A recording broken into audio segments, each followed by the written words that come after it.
Welcome back, it's me, Lou. I'm here for another action figure unboxing and review, and today we are going to jump into the time machine and travel back some years as we look at this DC Comics, DC Icons, Lex Luthor. So I can't find a manufacturing date on this box. I bought this years ago when it first came out at my local comic book shop, and this retailed back then for $24.95. During this time period, Mattel still had the license for the DC, universe, and they had their own line of 6-inch scale action figures, and those were available at retail, like at Targets and at Toys R Us's. The DC Icons line, though, was released by DC Collectibles, which was the successor to DC Direct. It was DC's own line of action figures and memorabilia, and it was called DC Direct initially because it was made for the direct market. And when I say the direct market, I mean like comic book shops and specialty stores. An action figure like this, you wouldn't find at Walmart or at Toys R Us. It was really aimed more so at the comic book and much more hobby and enthusiast outlets. Alright, so let's get started. So what we have here is the DC Comics Icons Lex Luthor. As you can see, the box, it's very elegantly packaged. There's a lot of white space going on in terms of graphic design. It's a unique box also. It's not like a perfect rectangle, as you can see. The accessories are wonderfully framed within the package. So you're getting like an extra hand here, which I believe is the energy shield. You get, looks like a blade, 2 extra pairs of hands, and then an additional hand holding some sort of doodad. I can't remember what this is. If you remember what this thing is right there, please comment down below. Initially I was gonna say maybe it was like the key to like the Fortress of Solitude, but I'm probably very, very wrong on that. On the back of the box, you have the other figures in this wave. You have the Flash, you have Blue Beetle, Black Adam, and of course we have Lex Luthor. So this Lex Luthor for the DC Icons line was designed by comic book artist Ivan Reis. If you're a longtime comic book reader, you might find his work familiar on books such as Justice League, Aquaman, and I think Green Lantern also. And this action figure was sculpted by artist Joe Mena, as indicated right there. Alright, so let's take this guy out. I might have showcased this figure in previous videos, but I've never actually like reviewed it. But we're gonna do that today. This has been in my collection for years, and it's just been hanging on a wall, and I kind of figure at this point in time, my curiosity has gotten the best of me, and I really want to see what's inside of it. For a good period of my collecting days, I think I was more so just kind of like a mint in box collector.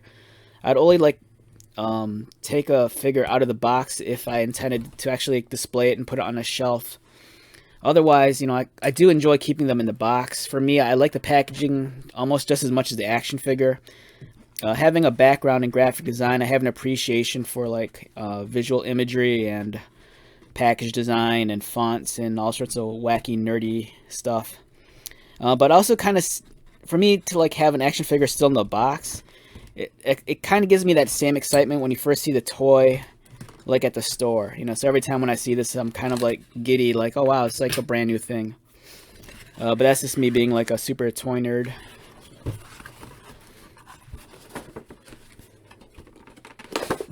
Alright, also if my buddy Tony is watching this, Tony actually recommended the DC Icons line to me years ago. When the line first debuted, I was kind of hesitant about jumping in on this. But then we were having a conversation about the DC Icons line, and he had nothing but great things to say about it. So, I took his word for it, and then I kind of jumped in.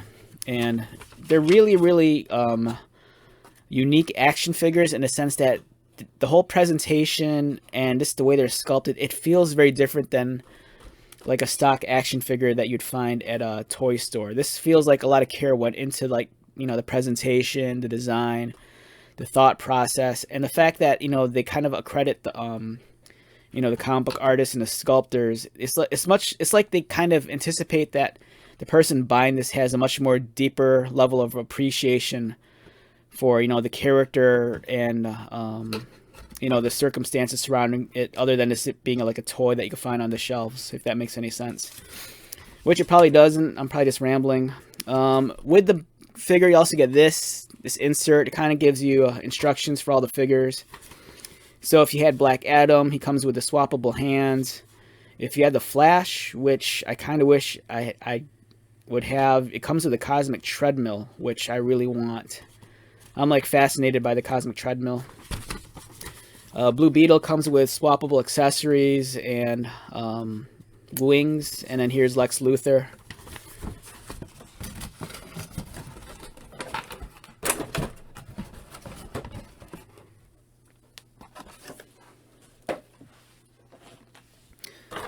And here we have the action figure in hand. We have good old Lex. So these figures, there's something very different about them.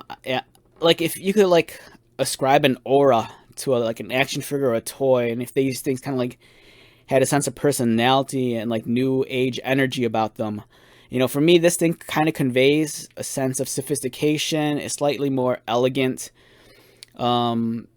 You could just tell that a little bit more extra care went into this action figure than like something you'd find like at brick and mortar retail, and I could really appreciate that. It's really, really well crafted. Some of the DC collectible figures and DC Direct figures, though, they do occasionally have some quality control issues, but for the most part, these make amazing display pieces. These aren't necessarily intended to be played with, because once you handle them, you kind of realize they feel more like miniature statues than action figures. Like, even though they do have articulation, they don't feel like they're meant to be posed as like you'd pose like a Marvel Legends by Hasbro or a DC figure by Mattel back when they had the license.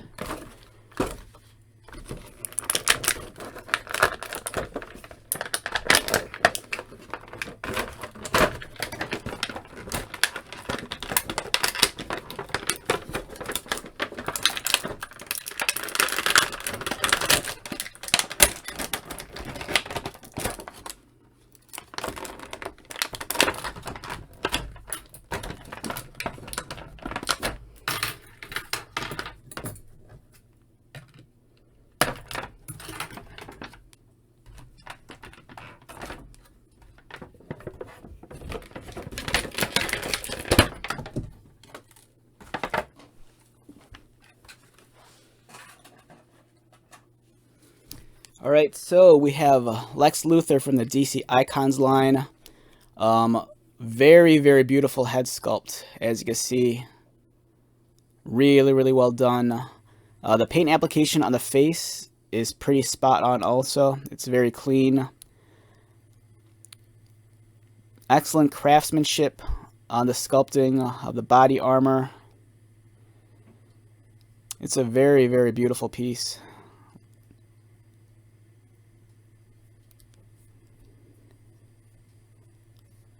One thing I've noticed also with the DC collectibles line is that sometimes the materials that are used for the action figures kind of vary from figure to figure or from line to line.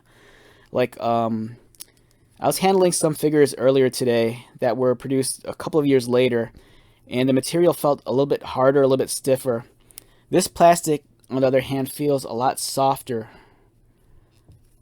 And this one feels a little bit more play-friendly, but at the same time, I don't think you'd want to get too crazy with it.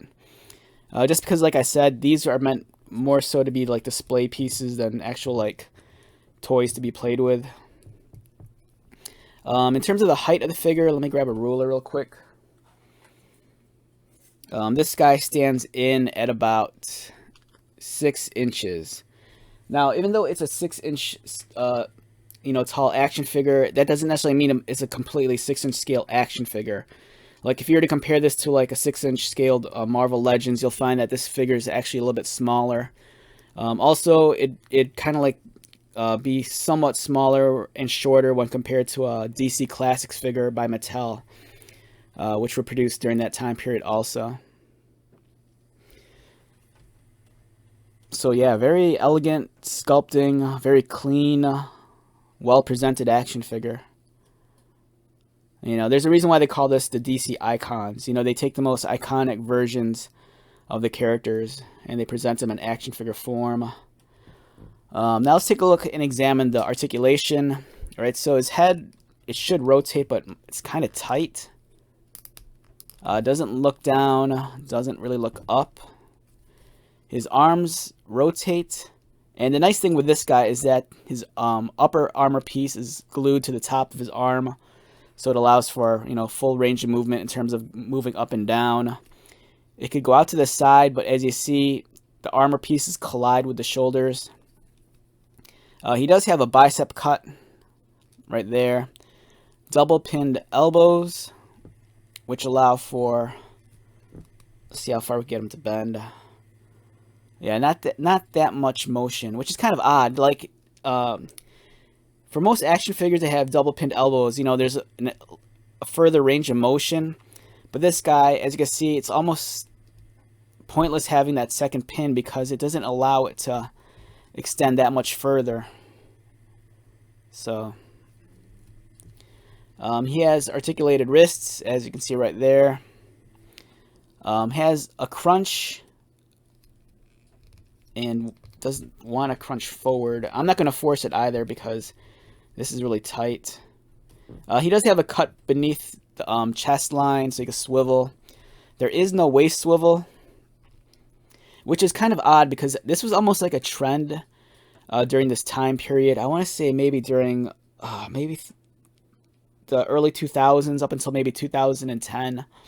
A lot of action figures, and dependent on the line really, but there was a period of time when a lot of action figures, they did away with the waist swivel. Instead, they kind of had a mid-torso swivel, which is kind of odd.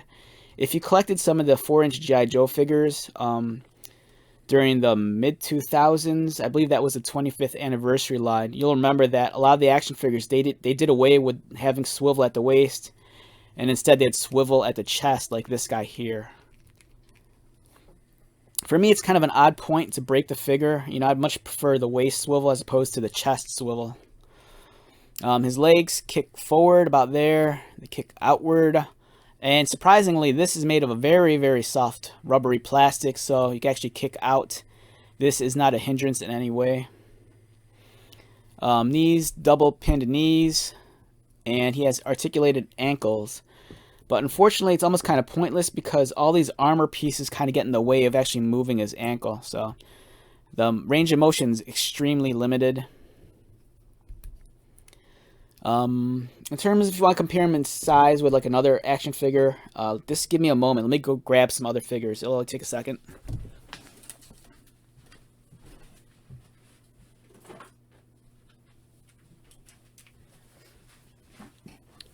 All right, I'm back. So what we have here is we have a DC Classics Mattel Lex Luthor right here.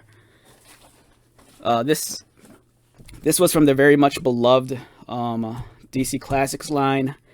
This figure saw multiple releases, and I dig this figure a lot. It's like one of my favorite Lex Luthor figures. And over here we have a DC Direct. Which figure is this again? This is... I wrote this down. This was the DC Direct Crisis on Infinite Earths Series 2 Battle Armor Lex Luthor. And this figure, even though it was made by DC also, this one kind of predated this figure by a couple of years. So this is, I believe, an actually older action figure. So we have 3 different versions of Lex Luthor in his power armor. And like I mentioned before, the Classics line was considered a 6-inch scale action figure. It's much larger than this guy right here. This guy, I assume, also is probably a 6-inch scale. He kind of feels closer in height with this guy. But yeah, we have 3 different representations of the same character. You know, this one's more Crisis. This is, I think, at the time, this was considered modern Lex Luthor. And this guy, I want to say he falls either in between or he might have been influenced by, I think, the old classic Kenner's Superpowers collection body armor. And we can take a look at these 2 figures real quick also. So this figure saw multiple release, you know, over the time period that Mattel had the license. So this guy I actually got, I believe, in a 2-pack that came with Skeletor. And that's right, it's Skeletor from Masters of the Universe. I think it was a Toys R Us exclusive. They were doing 2-packs, and the 2-packs would include one Masters of the Universe character and one DC Classics character. This guy was paired with Skeletor. If you got the He-Man 2-pack, he came with Superman. There was a Merman that came with Aquaman, and I think you kind of get the point. And those 2-packs go for a lot of money nowadays on a secondary market. But if you wanted to buy this figure solo, like I mentioned, he was released multiple times over. I think there was a 2-pack he came with, possibly with Supergirl. And then I think this figure also saw an earlier release before it was labeled DC Classics. If you remember, Mattel had a dedicated Batman line well before they had the DC Classics line. And then the Batman line, I think, eventually evolved into maybe like a generic DC action figure line before actually becoming like DC Universe, DC Classics. And I think this guy was initially in that line of action figure. But the mold was so well done, the character was so well received from fans that this was something that was released multiple times over. And rightfully so. It's a really beautiful figure. I like this guy a lot. It's probably one of my favorite Lex Luthors. And then we come to this guy here. This is from DC Direct, the predecessor to DC Collectibles. This is the Crisis on Infinite Earths Series 2 Battle Armor Lex Luthor, as he appeared in the comic book. I like this figure a lot. The only thing is, you really can't get inside to like turn his head. So that's kind of annoying. It's a very wonky looking kind of design. This is something that really feels like it was designed in the 1980s. It's very, I don't know. It has a certain charm to it. I like it a lot. So yeah, we have 3 different versions of Lex Luthor. All really, really cool. So if you're a big fan of the character, there's lots of options. For me personally, I'm very, very partial to this one. I think this is a really cool looking dude. This one's great also. The only thing is, I just kind of wish the Icons line were slightly larger. But it is what it is. Alright, so how would I rate this guy on a scale of 1 to 10? For me, probably a 8.5 to a 9. It's an older action figure, so it definitely feels dated. But for me, it's still a very nice piece to have. And the Icons line, it's a really cool, and I want to say it sometimes feels like it's a forgotten toy line. Nowadays everyone's kind of absorbed with like McFarlane and the DC multiverse, and rightfully so. McFarlane's pushing out some amazing stuff. McFarlane's also handling the distribution of DC Collectibles. So we're seeing DC Collectibles getting like a second life under the McFarlane banner, which is really nice. Alright, so let's wrap this video up. Once again, my name is Lou. If you're new to my channel, welcome. If you are a returning viewer, subscriber, thank you so much for your continued support. I greatly appreciate it. So, until the next video, be safe, take care of yourself, buy lots of toys, and most importantly, be happy. And I'll see you at the next one. Alright, later.